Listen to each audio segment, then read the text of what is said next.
안녕하세요. 진주보건대 학우 여러분. 5월 15일 월요일입니다. 오늘은 스승의 날이기도 하지만 성년의 날이기도 한데요. 그래서 성년의 날에 대해 이야기해 보려고 합니다.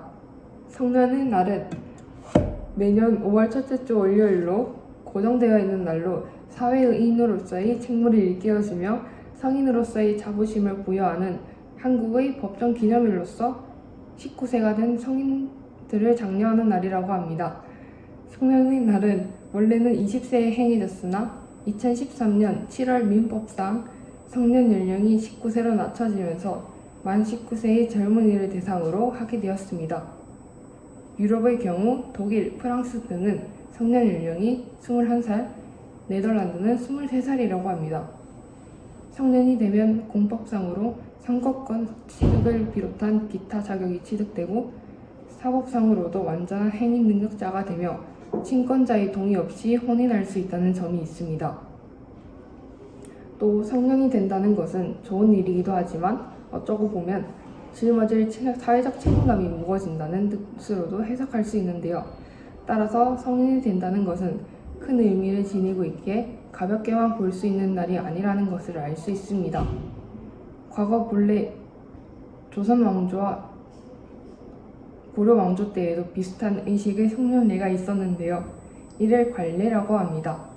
이때 성인이 된 남자는 댕기머리 대신 상투를 달아주게 되고 여자는 댕기머리 대신 머리에 비녀를 달아주는 의식을 통해서 성인식을 치르는 전통이 있었다고 합니다.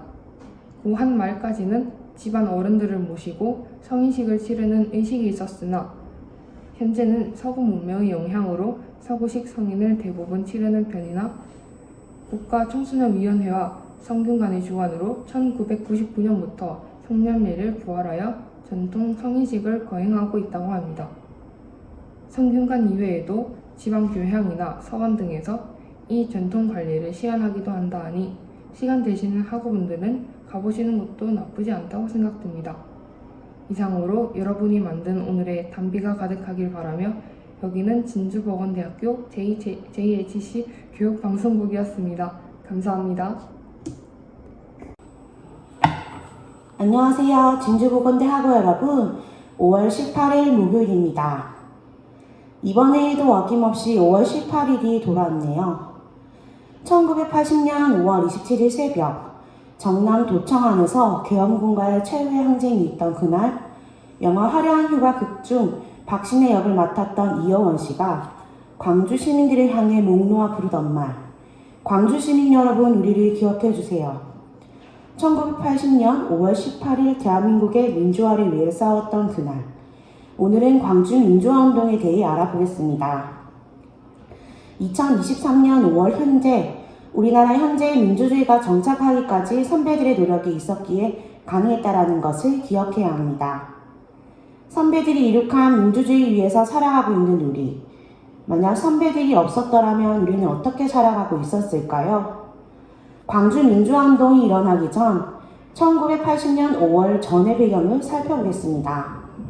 1960년 4월 19일 3.15 부정선거에 대해 폭발한 시민들에 의해 4.19 혁명이 발생하여 이승만 대통령이 물러간 뒤 나라가 어수선한 틈을 타 불과 1년 뒤 1961년 5월 16일 군인 출신 박정희가 무력으로 군부를 장악했습니다.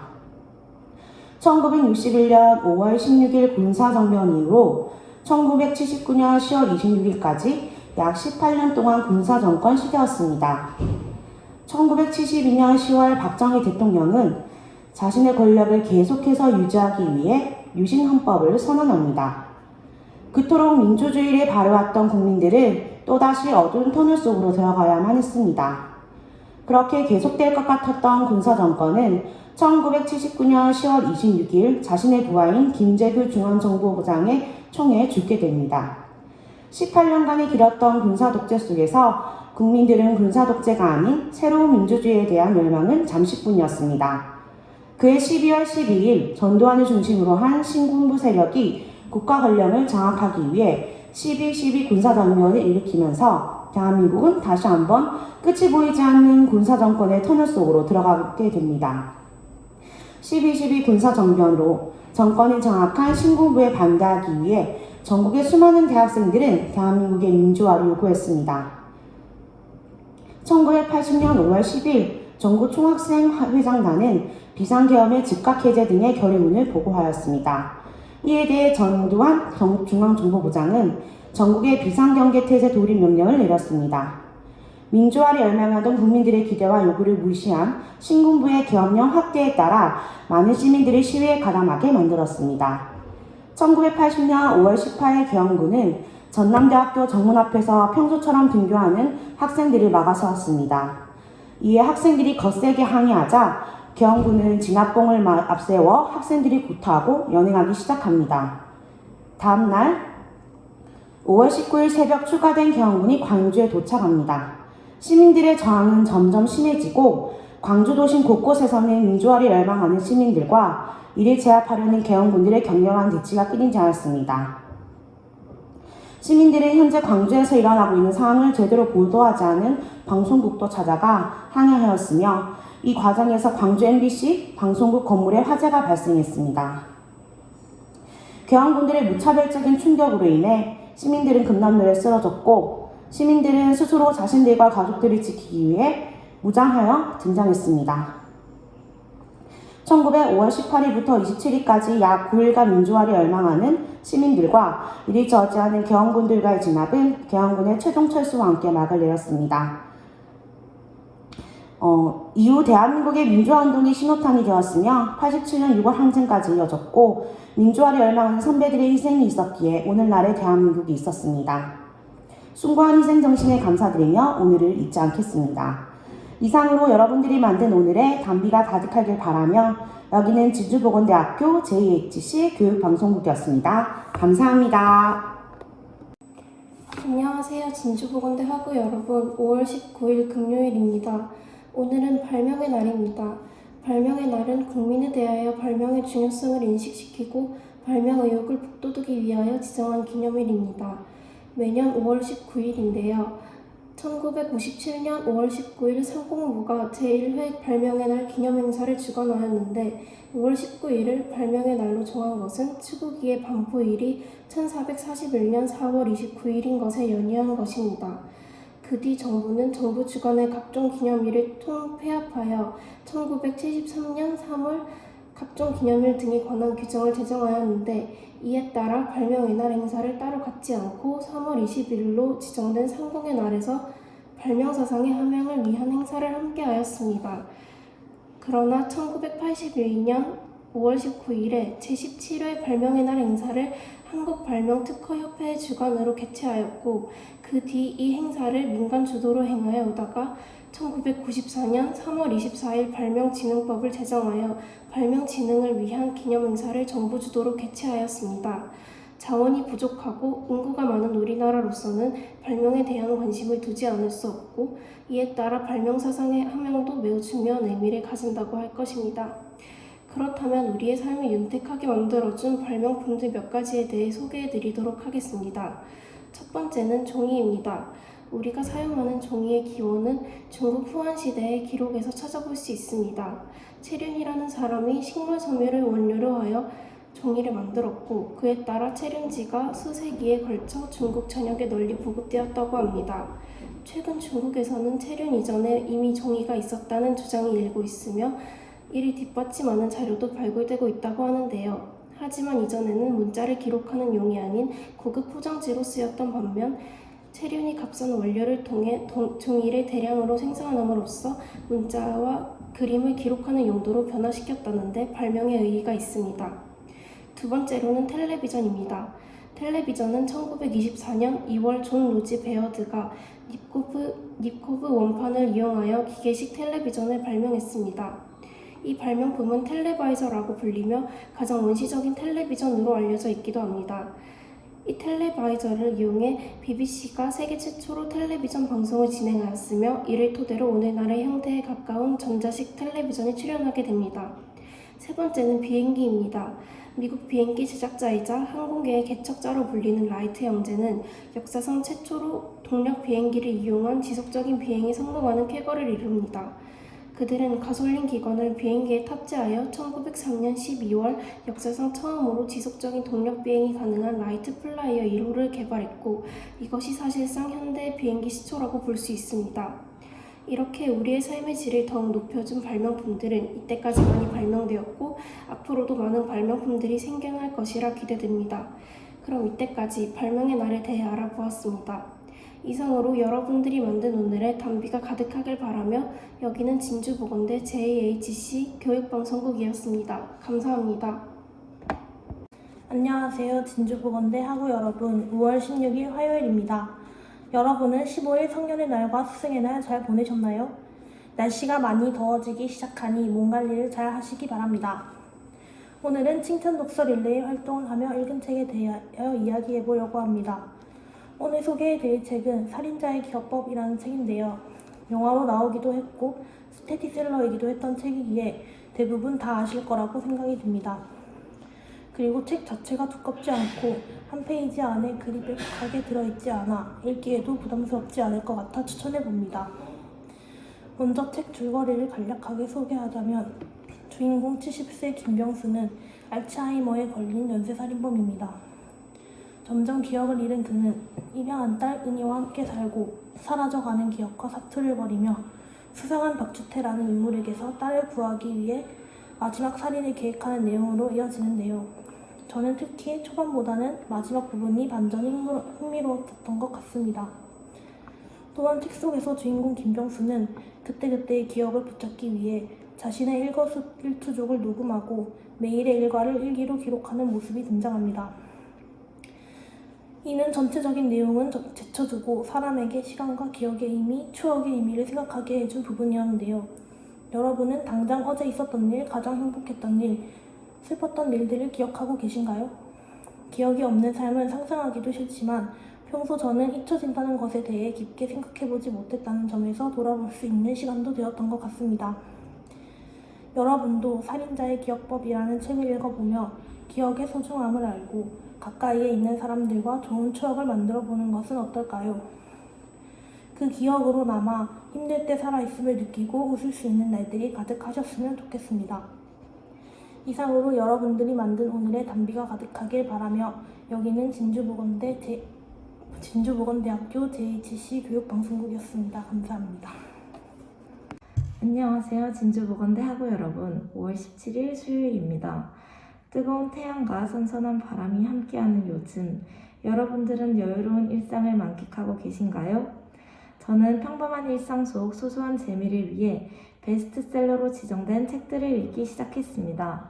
이 외에도 여유를 즐길 다양한 선택지들이 존재하지만 오늘은 제가 읽었던 책들 중 여러분들께 자신있게 추천할 만한 책들을 소개하겠습니다. 첫 번째, 미움받을 용기입니다. 이 책은 아들러의 심리학을 공부한 철학자와 부정적인 생각을 하고 사는 청년의 대화를 나눈 내용입니다. 저자는 이 세상 모든 사람들이 나를 좋아할 수 없는 것은 당연하며 그렇기 때문에 누군가에게 미움받는 것을 너무 겁내지 말라는 메시지를 말합니다. 오늘도 남들의 시선에 작아지는 여러분들의 마음에 위안이 되는 문구가 되었으면 좋겠습니다. 다음은 겁없이 거침없이 후회없이라는 책입니다. 지금으로부터 10년 후 우리는 과연 멋진 삶을 살았다고 스스로 말할 수 있을까요? 대부분의 사람들은 머뭇거리며 망설일 것입니다. 이 책은 내가 정말로 하고 싶은 일, 나에게 행복을 가져다 주는 일, 그리고 내 삶의 목적이 되는 일을 꿈꾸는 20대 모두에게 추천하는 책입니다. 마지막은 유시민 작가의 추천으로 화제가 된 아버지의 해방일지라는 책입니다. 이 책은 갑작스러운 사고로 죽음을 맞이한 전직 빨치산이었던 아버지의 장례식을 다룬 소설입니다. 화자는 그의 딸로 아버지에 대한 오해가 이해로 바뀌는 과정에서 슬픔과 재미 모두 느낄 수 있는 책입니다. 지금까지 3권의 책을 간략하게 정리해 보았는데요. 오늘만큼은 여유가 있을 때 책으로 힐링하는 시간을 가져보는 건 어떨까요? 이상으로 여러분들이 만든 오늘의 단비가 가득하길 바라며 여기는 진주보건대학교 JHC 교육방송국이었습니다. 감사합니다. 안녕하세요. 진주보건대 학우 여러분. 5월 22일 월요일입니다. 5월 가정의 달에는 이를 기념하기 위하여 어린이날, 어버이날, 스승의날, 성년의 날 등 각종 기념일들이 많습니다. 그중 마지막을 잠식하는 날이 바로 부부의 날인데요. 오늘은 부부의 날에 대해 이야기 나누어 보겠습니다. 부부의 날은 1995년 5월 21일 세계 최초로 우리나라 경남 창원에서 목회 활동을 하시던 권재도 목사 부부에 의해서 시작되었는데요. 부부라는 특별한 관계에 있어서의 책임감과 소중함을 가지고 화목한 과정을 일구기를 바라는 마음에서 부부의 날을 기념일 제정운동을 펼치게 되었습니다. 이후 민간단체인 부부의 날 위원회가 2003년에 부부의 날 국가기념일 제정을 위한 청원을 하였고 국회에서 결정되어 2007년 법정기념일로 제정되었다고 하네요. 부부의 날은 5월 가정의 달의 21일로 지정되어 있는데요. 그 이유는 둘이 하나가 된다는 의미를 가지고 있다고 합니다. 부부의 날을 맞이하여 부부관계를 돈독하게 하기 위한 10계명도 있는데요. 전체적인 내용으로는 말을 조심하며 처음 사랑했던 그 감정을 잊지 말라는 내용이 있습니다. 다시 말해 부부의 날은 핵가족 시대의 가정의 핵심인 부부가 화목해야만 청소년 문제, 고령화 문제 등 각종 사회 문제를 해결할 수 있다는 생각에서 출발한 법정 기념일입니다. 또한 부부의 날 위원회에서 지역별 부부 축제, 부부 음악제 등을 열고 부부 사랑 고백 나눔 시간 등을 갖는다고 하네요. 저는 가정의 달에서 부부의 날이 있다는 것을 오늘 처음 알게 되었는데요. 여러분은 부부의 날을 알고 계셨나요? 모르고 계셨다면 이 방송을 계기로 아셨으면 좋겠습니다. 이상으로 여러분이 만든 오늘의 단비가 가득하길 바라며 여기는 진주보건대학교 JHC 교육방송국이었습니다. 감사합니다. 집중이 흐트러진 적이나 딴짓을 해본 경험이 있나요? 저 또한 책을 보면서도 다른 생각을 하면서 시간을 보낸 적도 많고 금방 지루해져 집중이 흐려지기도 했는데요. 이처럼 오늘은 집중력에 대해 알고 향상시키는 방법에 대해서 이야기해 보려고 합니다. 집중력은 우리의 일상생활에서 일을 해결하는 데 꼭 필요한 능력이라고 생각됩니다. 그런데 오래 지속되지 않고 많은 의지가 요구되는 것 중 하나인데요.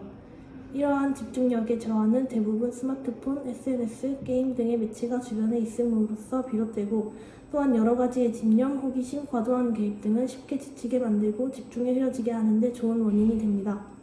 따라서 집중을 하기 위해서는 이러한 방해 요소들에서 벗어나고 다시 몰두할 수 있도록 노력해야 하는데요. 그렇다면 이러한 집중력을 향상시킬 수 있는 방법은 무엇이 있을까요? 먼저 구체적인 동기를 설정하는 것입니다. 행동을 실천에 옮기기 위해서는 구체적인 목표가 필요하고 이러한 동기는 행동의 원동력이 되어 집중력을 더 높일 수 있습니다. 두 번째로 타임아웃 설정하기입니다. 제출 마감 1시간 전과 같은 절실한 상황이 되면 생각할 여유도 없어져 순간적으로 집중력이 높아진다고 하는데요. 이런 점에 착안하여 스스로 공부 목표를 시간 안에 끝마치기 위해 노력하는 점도 집중력을 강화하는 데 도움을 준다고 합니다. 세 번째는 집중력이 높아지는 시간을 알고 활용하기입니다. 각자 능력이 잘 발휘되는 시간이 있을 것인데 이 시간에 일을 처리하도록 하는 것입니다. 또 열심히 한 만큼의 보상을 정해주는 것과 적절한 휴식도 중요합니다. 앞서 나온 방법들을 통해 과제와 다가오는 시험 공부에 적용하여 실천해보는 것은 어떨까요? 실전을 통해서 집중력을 향상시킴으로써 이번 학기 남은 시험에도 좋은 결과가 있었으면 좋겠습니다.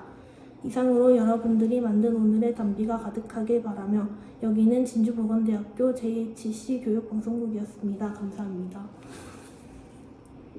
안녕하세요. 진주보건대 학우 여러분. 5월 24일 수요일입니다. 최근 들어 비가 잦아 일교차가 심하다 느껴지는 요즘입니다. 더불어 마스크를 쓰고 다니지 않아 코로나 바이러스도 다시금 유행이 돈다고 합니다. 그래서인지 스스로 면역력을 높이고 건강해져야 함을 몸소 체험하고 있습니다. 오늘은 여러분들과 공유하고픈 20대부터 챙겨야 할 영양제를 소개하겠습니다. 먼저 오메가3입니다. 오메가3는 DHA 성분으로 건조한 눈을 개선해 눈 건강에 도움을 준다고 합니다. 더불어 혈중 중성지방의 합성을 방해해 혈액순환에 도움을 주는데요. 이때 비타민 D와 함께 섭취하면 오메가3의 효과를 극대화할 수 있다고 합니다. 더하여 오메가3는 점심 식후 먹는 것이 가장 좋다고 합니다. 다음은 프로바이오틱스입니다. 이는 장 트러블을 완화시키고 원활한 배변 활동을 도웁니다. 약으로 챙겨 먹기 힘들다면 요구르트나 치즈, 청국장과 같은 음식으로 우리 몸을 챙길 수 있습니다. 다음은 루테인입니다.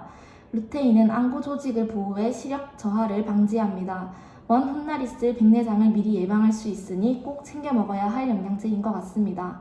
아보카도, 시금치, 당근에 이 루테인이 다량으로 함유되어 있으니 음식으로도 섭취할 수 있습니다. 마지막으로 아연입니다. 아연은 신체 조직, 생식 기능의 발달에 도움을 주는데요. 음식으로는 굴, 호박씨, 소고기에 다량 함유되어 있습니다. 이렇게 오늘은 20대부터 챙겨야 할 필수 영양제에 대해 알아보았는데요.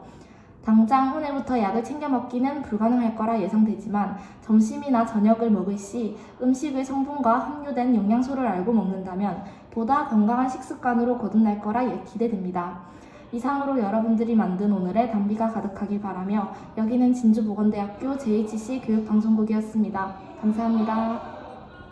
안녕하세요. 진주보건대 학우 여러분. 5월 25일 목요일입니다. 오늘은 5월 25일 방제의 날로 재해 예방에 대한 국민의식을 높이고 방제훈련의 효율적 추진을 위한 법정 기념일입니다. 자연재해 조기는 무엇이며 어떻게 대처해야 하는지 알아보겠습니다. 먼저 첫 번째로 지진입니다. 갑작스럽게 땅이 크게 흔들려서 건물이 무너지고 많은 인명피해를 내는 무서운 자연재해 중 하나입니다. 책상이나 딱자 아래로 들어가 몸을 보호하고 가스를 차단해 화재 발생에 주의해야 합니다. 두 번째로 호우입니다. 수증기를 가득 머금고 산악지형에서 상승하면서 정란운이 생기는데 그 정란운이 호우의 원인 중 하나로 꼽히고 있습니다. 우리나라는 산으로 둘러싸여 있는 산악지형이 많기 때문에 호우 대처법에 대해 알아두어야 합니다. 또 호우 발생 시 개울, 하천, 해안가 등 침수 위험 지역에서 벗어나 안전한 곳으로 대피해야 합니다. 마지막으로 태풍입니다. 과거 우리나라에 왔었던 태풍 중에 막대한 피해를 입었던 매미가 있습니다. 광안리 수변공원에는 매우 큰 바위 덩어리들이 바다에서 밀려올 정도로 정말 강력했습니다. 창문이나 유리문 등에서 떨어져 안전한 곳으로 대피해야 하고 감전 위험이 있는 전기시설은 만지지 않아야 합니다. 자, 이렇게 자연재해 대처법에 대해 알아보았는데요. 자연재해가 발생했을 때는 안전한 곳으로 대피하여 정보를 지속적으로 듣는 게 중요합니다. 안전디딤돌 앱을 설치하면 재난 신고를 할 수 있고 재난뉴스, 기상정보, 재난문자를 받을 수 있습니다. 안전디딤돌 기능으로 재난신고 및 재난정보 수신, 국민행동요령 및 시설물 정보 조회, 지자체 재난관리용 CCTV 조회, 재난안전 정보 제공 및 민방위 교육 일정 안내 등이 있습니다. 이상으로 여러분들이 만든 오늘의 단비가 가득하길 바라며 여기는 진주보건대학교 JHC 교육방송국이었습니다. 감사합니다. 안녕하세요. 진주보건대 학우 여러분. 5월 26일 금요일입니다. 어느덧 5월의 끝자락이 다가왔는데요. 내일은 5월의 마지막 연휴인 부처님 오신 날입니다. 부처님 오신 날은 부처의 탄생을 기념하는 날인데요. 초파일이라고도 합니다. 부처는 기원전 624년 음력 4월 8일 해뜰 무렵 북인도 카필라 왕국의 왕 슈도다나와 마야 부인 사이에서 태어났습니다. 경과 논의 부처가 태어난 날을 2월 8일 또는 4월 8일로 적고 있으나 자월을 정월로 치던 때의 4월 8일은 고디너를 정월로 치는 2월 8일이므로 원래는 음력 2월 8일이 맞다고 합니다. 그러나 불교의 종주국인 인도 등지에서는 예로부터 음력 4월 8일을 부처의 탄일로 기념하여 왔고 한국에서도 음력 4월 초파일을 탄신일로 보고 기념하며 1975년 1월 27일 대통령령으로 공휴일을 지정하였습니다. 한편 1956년 11월 네팔의 수도 카트만두에서 열린 제4차 세계불교대회에서 양력 5월 15일을 부처 탄신일로 결정하였습니다. 또 국제연합은 1998년 스리랑카에서 개최된 세계불교도 회의의 안건이 받아들여 양력 5월 중 보름달이 뜬 날을 부처 탄신일로 정하여 기념행사를 개최하고 있다고 합니다. 여러분은 마음의 안정을 찾고 싶을 때 절을 방문해 보신 적이 있으신가요? 자연과 어우러진 절과 절의 향으로 마음이 편안해지시는 것을 느끼실 수 있을 겁니다. 그런 마음의 평안을 되찾고 싶을 때 꺼내 읽기 좋은 부처님의 말씀이 담긴 책 몇 권을 소개해 드리도록 하겠습니다. 첫 번째는 금강경 마음공부입니다. 금강경에서 금강은 모든 것을 꿰뚫을 수 있는 빠르고 맹렬한 번개와 가장 단단한 남석인 다이아몬드를 뜻합니다. 초조하고 불안한 마음이 든다면 일상에 꼭 필요한 마음가짐을 담은 금강경의 지혜를 만나보시는 건 어떨까요? 두 번째는 법화경 마음 공부입니다. 법화경은 석가의 말년에 그가 설 법한 내용을 담은 경전입니다. 마음의 고통스러움을 느끼고 있는 사람들이 읽으면 답을 깨달을 수 있는 책이 아닐까 합니다. 마지막으로는 이제서야 이해되는 불교입니다. 일상적인 언어로 친근하게 풀어낸 불교 이야기인데요. 인생이 더웠다고 느껴지시는 분들에게 추천드리는 책입니다. 부처님 오신 날은 본래 석가탄신일로 불리었으나 2018년에 부처님 오신 날로 공식 명칭을 변경하였다고 합니다. 그럼 다들 5월의 마지막 연휴인 부처님 오신 날을 잘 보내시며 5월을 잘 마무리하시길 바랍니다. 이상으로 여러분들이 만든 오늘의 단비가 가득하길 바라며 여기는 진주보건대 JHC 교육방송국이었습니다. 감사합니다. 안녕하세요. 진주보건대 학우 여러분. 5월 30일 화요일입니다. 기말고사가 가까워지는 요즘 책상에 자주 앉아 있다 보면 자연스럽게 목과 어깨가 구부정해지는데요. 여러분은 목 뒤쪽이 뻐근한 경험을 해본 적이 있으신가요?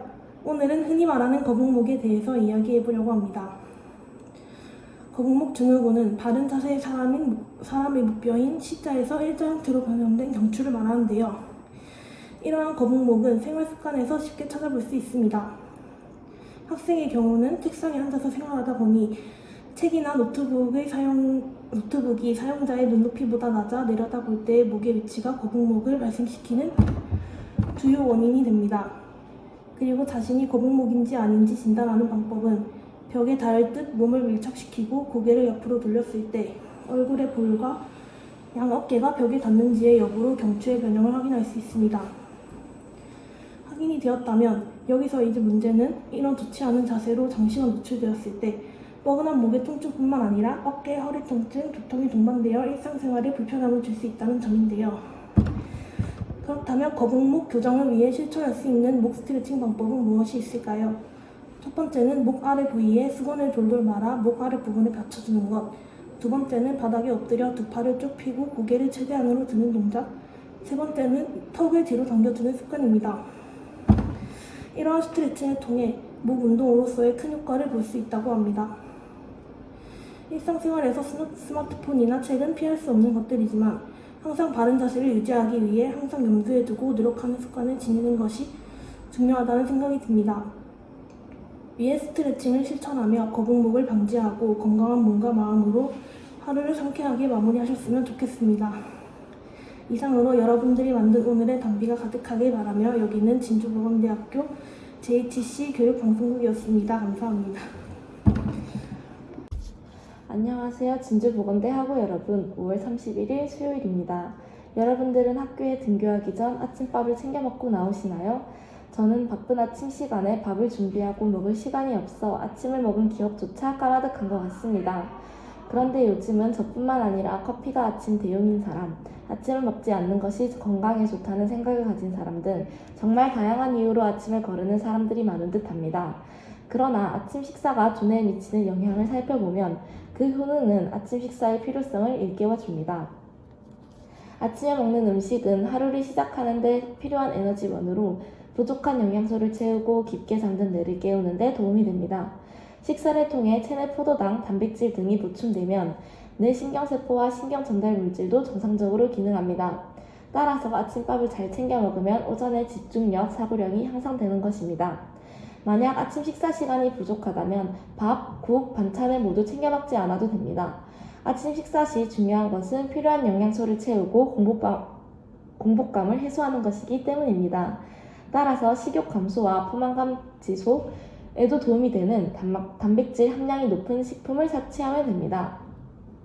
여기에 해당하는 음식으로는 생선 요리, 두부 요리, 샐러드 등이 있으며 시간이 없는 우리들을 위한 식단으로는 삶은 달걀과 프로틴 음료가 있습니다. 반면에 당, 나트륨 함량이 높은 음식은 칼로리만 높고 포만감은 오래가지 못하므로 피하는 것이 좋습니다.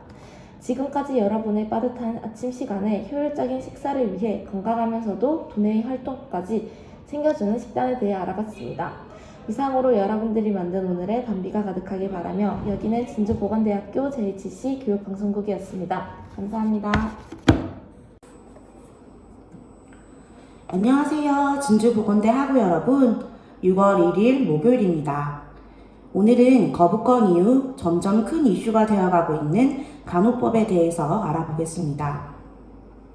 의료계뿐 아니라 전 국민이 이제는 관심을 가지고 지켜보고 있기 때문에 도대체 간호법 내용이 무엇이고 어떤 쟁점을 가지고 서로 의견이 충돌되고 있는지 정확하게 알고 있어야 할 시기가 왔다고 생각합니다. 가장 큰 시점에서 바라본다면 간호법은 의사와 간호사 간의 의견 충돌입니다. 의견 충돌을 넘어서서 대립 수준으로까지 발전하고 있기 때문에 의료계 전반으로 본다면 매우 중요한 사안입니다. 모두 알고 계시다시피 의료계 활동은 국민의 건강에 직접적으로 관여하고 있기 때문입니다. 이번 시간에는 현재 중요한 사안으로 다루어지고 있는 간호법 내용과 쟁점에 대해 알아보려고 합니다. 먼저 현재 이슈의 중심에 있는 간호법에 대해서 알아보겠습니다.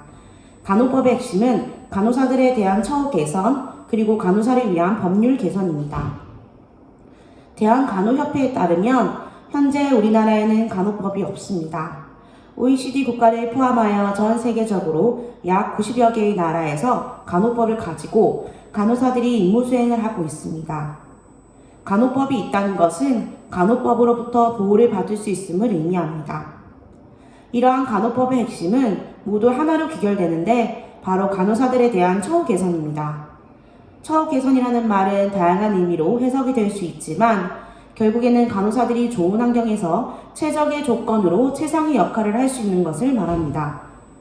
간호사는 태움 문화 등과 같은 매우 경직된 조직 문화를 가지고 있습니다.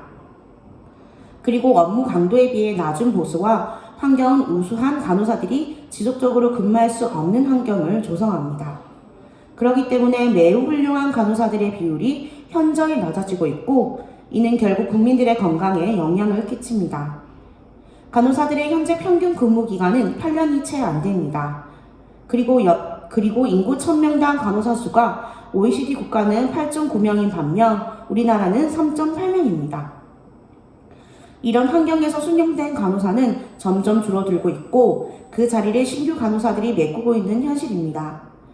그렇다면 간호법 내용에는 어떤 내용들이 포함되어 있을까요? 간호법 제정안의 주요 내용은 다음과 같습니다. 첫째, 간호사 및 전문간호사, 간호조무사의 업무 범위. 둘째, 간호사 중앙회 및 간호조무사협회 설립. 셋째, 간호사 처우 개선을 위한 국가 및 지자체 지원. 넷째, 간호사의 권리와 책무. 다섯째, 간호사 인권 침해 방지. 여섯째, 교육 전담 간호사 배치 의무화. 일곱째, 병원급 의료기관 간호 및 간병 통합 서비스 제공. 여덟째, 간호인력 지원센터 설치 및 운영. 이러한 내용을 바탕으로 간호사의 업무 영역을 법률 제정을 통해 명확하게 하고 보다 업무 환경을 개선하겠다는 취지입니다. 그렇다면 다음에 간호법이 현재 쟁점이 되고 있는 이유가 무엇일까요? 현재 간호법을 찬성하는 대한간호협회와 간호법을 반대하는 대한의사협회가 주요 쟁점 사안입니다. 간호법을 반대하는 입장의 의사의 시각에서 알아보면 간호법은 간호사만 좋은 법이라고 해석하고 있습니다. 현재 간호사는 의사의 지도하에 환자 진료에 필요한 업무를 진행하는 것으로 되어 있지만 제정된 간호법에서는 환자에 대한 보조 업무에서 필요한 업무로 간호사의 업무 범위가 확정되었습니다. 이를 두고 각각의 해석이 다른데 의료계에서는 간호사의 단독 의료행위가 가능하다고 보고 있기 때문에 간호법에 반대하고 있습니다. 대한간호조무사협회 역시 간호법에 대해서 오로지 간호사만을 위한 법률 및 내용이 포함되어 있기 때문에 이는 형평성에 맞지 않다고 보고 있으며 간호법에는 간호조무사에 대한 내용도 포함되어 있어야 한다는 입장으로 간호법에 반대하고 있습니다. 더 이상의 분쟁 없이 국민들에게 좋은 방향으로 잘 해결되었으면 좋겠습니다. 이상으로 여러분들이 만든 오늘의 단비가 가득하길 바라며 여기는 진주보건대학교 JHC 교육방송국이었습니다. 감사합니다. 안녕하세요. 진주보건대 학우 여러분. 6월 2일 금요일입니다. 가정의 달인 5월이 지나가고 6월이 되었는데요. 오늘은 6월의 첫 공휴일인 6월 6일 현충일에 대해 얘기해 보려고 합니다. 현충일은 충렬을 드러내는 날이라는 뜻으로 매년 6월 6일 민족과 국가의 수호 및 발전에 기여하고 애국애족한 분들의 애국심과 국토방위에 목숨을 바친 모든 이들의 충성을 기념하기 위한 국가추념일이자 법정 공휴일입니다. 6월이 호국 보훈의 달이라 불리는 이유 중 하나이기도 하며 6월의 꽃이라 불립니다. 현충일은 공휴일이기는 하지만 국경일은 아닙니다. 정확히는 국가추념일이라고 할 수 있습니다. 국경일은 말 그대로 국가의 경사스러운 날, 즉 축제 같은 날이지만 이 날은 국가를 위해 목숨을 바친 순국 선열들과 전물 장별들을 추모하기 위해 지정된 날이기에 국경일이 될 수 없으며 국가추념일로 지정되는 날입니다. 즉 국가 입장에서 애도를 표하는 날이기에 국가 입장에서 축하를 표하는 국경일과는 오히려 정반대의 날이라고 보는 것이 맞다고 할 수 있습니다. 국경일은 아니지만 국군의 날과 함께 국기를 달아야 하는 날이며 1년 365일 가운데 몇 없는 조기를 다는 날입니다. 그리고 매년 현충일에는 국립현충원에서 국가보훈처 주관 정부 추념식이 시작되는 오전 10시 정각에 전국적으로 1분간 한민족의 번영과 독립, 대한민국의 자유와 평화를 위해 목숨을 바치신 분들을 위해서 머리 숙여 조용히 생각하자는 의미에서 추모 묵념 사이렌이 울린다고 합니다. 여러분은 현충일이 6월 6일로 지정된 이유에 대해서 아시나요? 제정 당시 언론 보도는 물론 국무회의 기록에서도 정확한 지정 이유를 밝혀두지 않았다고 합니다. 하지만 현충일을 6월 6일로 제정한 이유에 대한 가설들이 몇 가지 있는데요. 그 가설들 중 가장 유명한 것이 바로 망종 유래설입니다. 과거 농경 사회에서 망종을 중시했고 고려시대부터 망종날에 사망한 군사를 추모했기 때문에 현충일을 6월 6일로 정했다는 것입니다. 하지만 망종 유래설은 사실상 아무런 근거가 없다고 합니다. 또 현충일의 날짜 제정과 관련된 또 하나의 유력한 가설은 민족사의 가장 큰 비극이자 현충일이라는 추념일이 만들어진 가장 결정적 계기가 된 6.25 전쟁의 발발 시점이 1950년 6월이었기 때문에 6월을 적당한 날을 골라서 6월 6일로 정했다는 것입니다. 우리 모두 다가오는 6월 6일의 현충일의 의미에 대해 생각해보는 시간을 가지는 것은 어떤가요? 이상으로 여러분들이 만든 오늘의 단비가 가득하길 바라며 여기는 진주보건대 JHC 교육방송국이었습니다. 감사합니다.